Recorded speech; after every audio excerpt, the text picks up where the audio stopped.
Want to talk about a case that's got a lot of attention in London recently, involving a black man by the name of Kaba, who was shot dead by the police 2 years ago, a Metropolitan Police Firearms Unit. Well, the officer involved in that has just been cleared, and I think this is an important case to look at because it should reiterate the fact that often stories are not as straightforward as they first appear. Now, I'll be honest, when I first heard about it, I thought, unarmed man shot by the police. That's terrible, right? I was too reactionary. It is very, very important that we look at all the details of these sort of cases. Now, I'm going to read out a piece from the Daily Telegraph, which does draw out all the details of what happened in the incident in which Kaba died. But importantly, now that the officer has been acquitted, court restrictions on reporting of Kaba's criminal background have been lifted. And before I get into the main Daily Telegraph report, the Guardian reports, the Guardian of all papers reports that Chris Kaba was actually the core member of a South London rap gang, or a core member. The guy was a violent criminal. And apparently the same year, 2022, he shot a rival gang member in a South London nightclub, the Oval Space. He was a member of the 67 gang, and the man he shot was a member of the 17 gang. Um, I mean, this is important because anyone looking at this case, including Caba's lobbyists, although I don't think they're being honest, but anyone looking at this at face value would say, "Oh, it's an awful young black man killed by the police. He's unarmed. It's terrible. It's racism. It's institutional racism, and so on." Actually, when you look at this in more detail, it's not that straightforward. And I think, with all considered, the acquittal was the right decision. So this is the piece from the Daily Telegraph by Martin Evans, crime editor. I should say before I get into this, I'm not someone who just has a knee-jerk defense of the police. There are times I think police officers should be held to account, and I do think the Metropolitan Police have a real problem with particularly misogyny and racism in the ranks. I think it's a disgrace that officers who have one case after another in terms of abuse of power get away with it. I do think there's a problem in the Metropolitan Police, and I think officers, for example, making misogynistic or racist jokes have no place serving the public. But having said that, um, this case also reiterates the sort of criminals they're dealing with and the sort of situations that they are in, and why it's an unenviable job. Anyway, this is the report, again by Martin Evans, the crime editor. On the evening of Sunday, September the 5th, 2022, Chris Kaba, a 24-year-old black man, was driving alone through the streets of South London.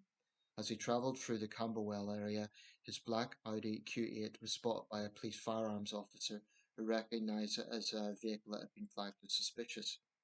According to the police intelligence database, the car, which was not registered to Kaba, had been involved in a firearms incident the previous evening. I'm cutting through here. The car actually turned out to belong to one Marcus Pottinger, who was also in that nightclub on the night of the shooting and was part of this gang. So that's significant.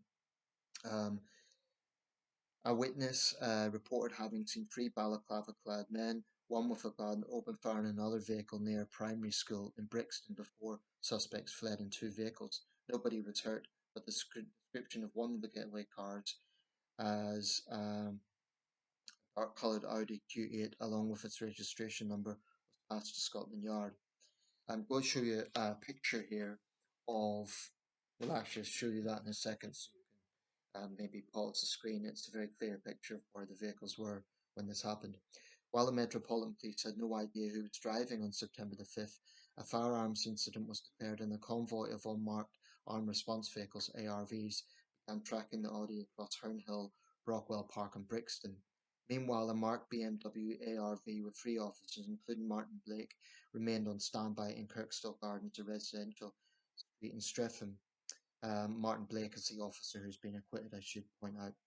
Firearms officers were preparing to stop the car and apprehend the driver when Kaba unexpectedly turned into Kirkstall Gardens to be confronted by the marked ARV, which had moved to the middle of the road to block it.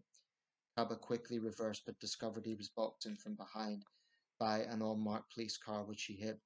Within seconds, armed police were swarming around the Audi, pointing their guns and telling the driver to surrender. They ordered him out of the car. When he refused, they tried to smash the windows. However, determined to get away, Kaba floored the accelerator, lurched forward, and plowed into the police BMW and parked Tesla. And this is where the cars were. You could see it was evening, but still relatively bright.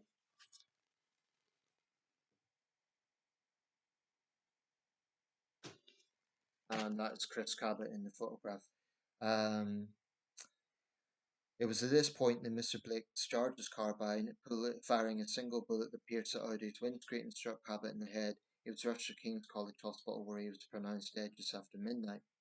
No firearm was recovered from the Audi, and as is in the case of any shooting by police, it was an automatic referral to the Independent Office for Police Conduct. Within hours, there was an angry reaction from Cabot's family and friends who claimed he would not have been shot if he had been white. And in an emotional statement, they described him as an expectant father and aspiring architect with so much potential. What sort of aspiring architect gets involved in gang warfare? I mean, they've negated to mention that point. Cabot's family insisted he had been looking forward to becoming a father.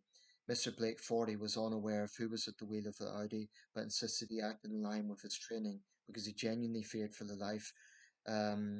his life or the lives of his colleagues. In the immediate aftermath, Mr. Blake, who was known at that stage only as NX121, was removed from frontline operations to complete post-incident procedures. On September the 9th, the IOPC announced it had launched a homicide investigation. 3 days later, on Sir Mark Rowley's first day as the new police commissioner, he bowed to pressure and agreed to suspend NX121 to maintain public confidence. Sadiq Khan, London's mayor, described the suspension as a really important decision that he fully supported. Sources close to Blake said it came as a huge kick in the teeth and left him feeling forced to not have his back. In the days that followed, dozens of his colleagues in the firearms unit threatened to hand in their weapons in protest. Sir Mark had to hold an emergency meeting to avert a crisis ahead of Queen Elizabeth's funeral, which of course was a massive security operation.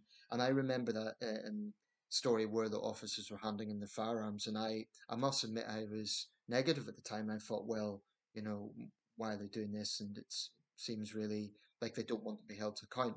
I'd be totally honest. I had a knee-jerk reaction to this case. Just over a year later, on September the 23rd, 2023, the Crown Prosecution Service decided to charge NX121 with murder. The officer appeared at Westminster Magistrates Court, then at the Old Bailey. It was only the second time in 30 years that a UK firearms officer was charged with murder over a shooting in the line of duty. Tony Long shot dead gangster Aziel Rodney in 2005 and went to trial in 2015. So that's a 10-year limbo that he was in. He was acquitted by a jury and later said police firearms officers do not go out intending to shoot people and, like me in this case, have to make split-second life or death decisions based on the information available to them at the time. The fallout from the decision to charge Mr. Blake was almost immediate. More than 300 firearms officers, 10% of the Met's armed capability, laid down their arms. Firearms officers in the UK are all volunteers. They do not get any extra pay. Um, for the risk they take. Many decided it was simply no longer worth it. The situation plunged the Met into a crisis, and the army had to be placed on standby to ensure armed cover across London. Frantic negotiations eventually calmed the situation down, but sources said morale among armed officers in the Met was at rock bottom. In February, the Telegraph revealed that just 6 officers had applied to join the current intake. Just 6, in an area covering 9 million people.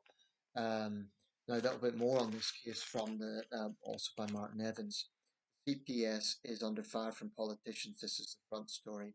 And the police, after a jury, just took 3 hours yesterday to find a hero officer not guilty of the murder of a man shot dead in South London. That hero tag was applied by one Robert Jenrick, who of course is running to be the next Tory leader.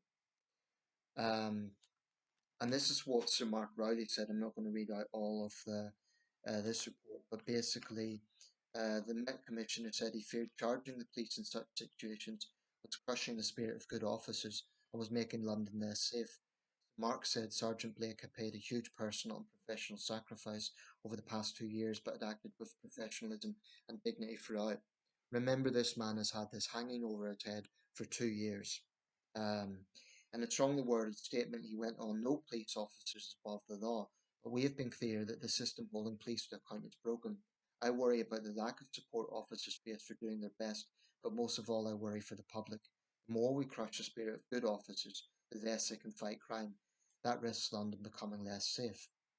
Um, and the rest of the report kind of repeats what I've already said. Now, that Guardian report mentioned that the police were in favour of lifting restrictions in the reporting of Kaba's criminal background.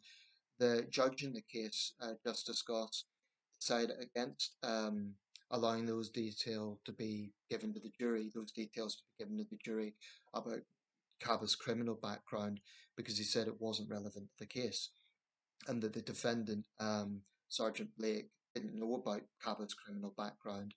I'm not so sure about that.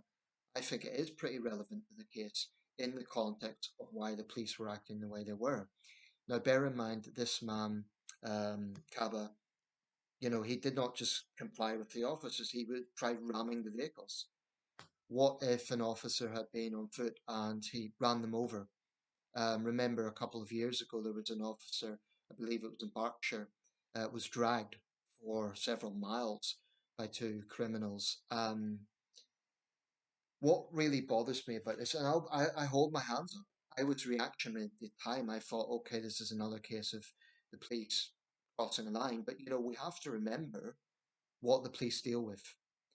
Do we want a situation where the police are scared to do what they have to do in the line of duty because they have this burden of possibly being prosecuted hanging over their heads? Now, I've always said that officers who cross a line should be held to account. I think, for example, officers sharing tweets making rape jokes should absolutely be fired from their jobs. I think officers making racist jokes should be fired. People like that should not be fit to wear a uniform. They shouldn't be allowed to wear a uniform. I also think if we look at the cases of uh, Wayne Cousins and David Carrick, there was a culture going on there where those guys were protected by other officers.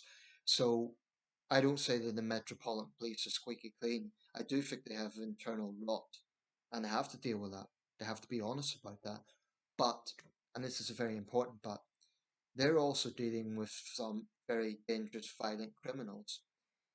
It turns out Chris Kaba, his family, of course, are grieving. That's a human response.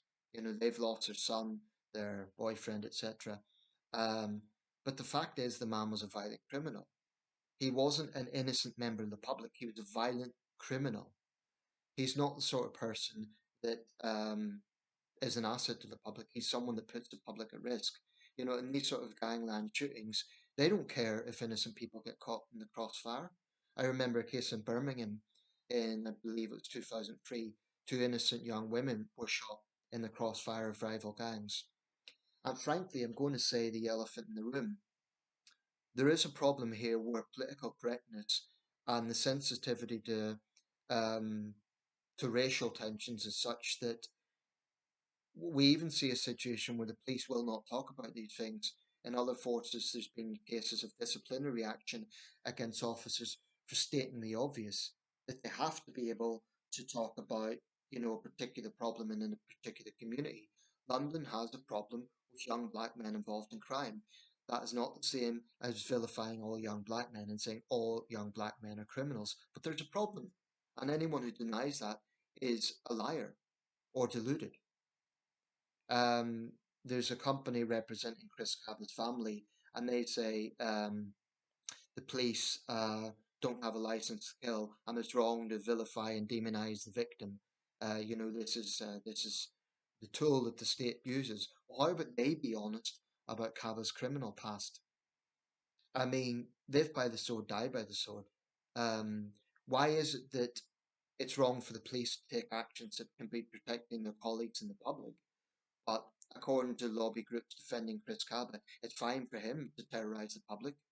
You know, um, it's outrageous. And the police pointed out if these details had been known, it might have quelled potential unrest. Now, this was, let's see, the 22nd of October, so about 4 days ago. I don't know if there's going to be any unrest in the streets of London over this, but bear in mind, it was a black man being shot that triggered the London riots of 2011. So, this sort of thing can trigger disorder. If the public are informed, if they know what the situation is, there'll still be people who riot. There'll be criminals who are friends of Kaba who will no doubt be prone to violence anyway. But maybe some people might think, oh, well, actually, there is more to this. Um, I think it's extremely important. I was going to say something else actually connected to this. It's absolutely wrong that police officers have this fear of being prosecuted for doing their job. I don't think any police officer, very, very few, go out there actually wanting to shoot someone. But this is a split second decision. What if he'd hesitated and Kaba revved that car forward and an officer had been on foot and got knocked over, or a member of the public for that matter? Um, he should have complied with him. He should have got out of the vehicle. The fact that he failed to do that speaks for itself. Frankly, I think, we see a pattern here. Black man gets shot by the police, and then the community's in uproar about the racist police. But what they will not admit, what I'm talking about the community, is frankly, some black community leaders will not admit that there is a problem with criminality in the black community. It's just fact.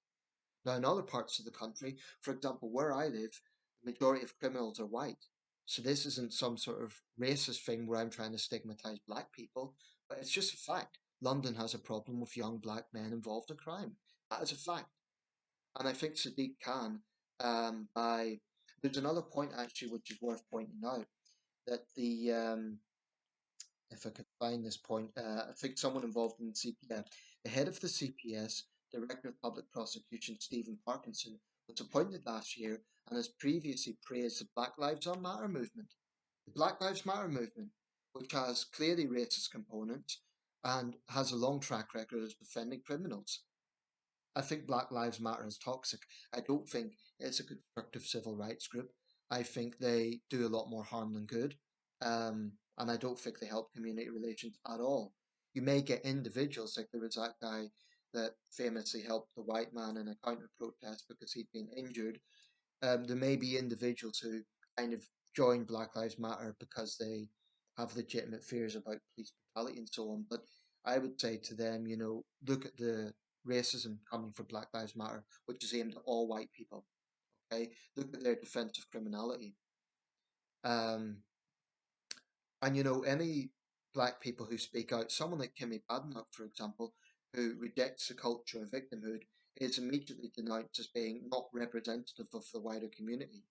So there has to be more honesty here. Um, the police have to be empowered to do their job without this, you know, albatross of prosecution hanging over them. Now, that having been said, if they cross a line, if they brutalise someone with no just cause, then yeah, I think they should be arrested for assault. I don't think the police should be above the law. But you get cases like this where what the hell are they supposed to do? If that officer hadn't opened fire, he is basically, he hesitates, and then Kaba revs forward. Like I say, he could have injured an officer or worse, he could have killed someone. Um, and I think his criminal background is very relevant. It's very relevant. I mean, at the time, I didn't know he had a criminal background. And frankly, if I did, I certainly wouldn't have reacted the way I did at the time. I think it is very relevant. Um, but I am sick and tired of some on the left constantly going out of their way to defend criminals. Um, Black Lives Matter as a movement is absolutely unproductive. I mean, they rail against police brutality and institutional racism. They have absolutely nothing to say about criminality. They have nothing to say about innocent black people who get caught up in gangland feuds. Like the two young women I mentioned in the Birmingham case. Um, this particular incident happened at night time. But what if that had happened at daytime near a primary school? A shooting near a primary school? What about the young woman in Liverpool who was killed in the crossfire of, in that case, the criminal was white? But, the point I'm making here is Gangsters don't care if innocent civilians get caught in the crossfire. Chris Kaba was not an innocent civilian. He was a violent criminal. That has to be acknowledged. It's unfortunate he died, but lived by the sword, died by the sword. Maybe if he complied with the police and just got out of the vehicle, then he'd be just looking at charges and a prison sentence. He wouldn't be dead. So, do I feel sorry for his family? Of course they're grieving. Of course they're hurt. It's a human reaction. I wouldn't expect otherwise. But they should also be a bit more honest that their son, their their relative, was not an innocent man. He was a violent criminal. If they, instead of attacking the police, maybe they should regret the fact that he chose a life of crime. If he was an aspiring architect, maybe he should have stayed away from this gang lifestyle that he was in. You know, what other aspiring architect shoots a rival gang member in a nightclub? Come on. Um, I think with everything being said, it's right that Sergeant Blake was quit. There's another point here. This is what I want to mention. He actually had death threats. Okay, this is another point that's ignored. Officers involved in these situations actually then face death threats from presumably friends of Kaba and others. That's disgraceful. What I'd like to see is a situation where officers who have genuinely done wrong are held to account. Of course, that's important. And like I say, the Met does have a problem. I'm not saying otherwise. They clearly do have a problem with misogyny. That has to be dealt with. And I'm sure there are racist officers out there. An officer who's making a split second decision to save the lives of his colleagues, as he sincerely believes, taking action against a violent criminal. The fact that Kaba wasn't armed doesn't change the fact that he was involved in a previous shooting the same year. So this isn't some random member of the public who was shot in mistaken identity. Um, these details are very important, and I hope anyone who's defending Kaba considers them and considers the position that Sergeant Blake was in. He had this hanging over his head for 2 years, a prospect of a jail sentence, death threat. Um, and what is the morale going to be like in the firearms unit if they think, okay, if we open fire on a criminal, are we going to see same treatment as Sergeant Blake? So I think the CPS, um, I think it needs to be seen if they are. There's now calls actually for a public inquiry into their handling of it. If you have a director who's sympathetic to Black Lives Matter, i.e., who is overtly political, that's clearly a conflict of interest. Who is he serving?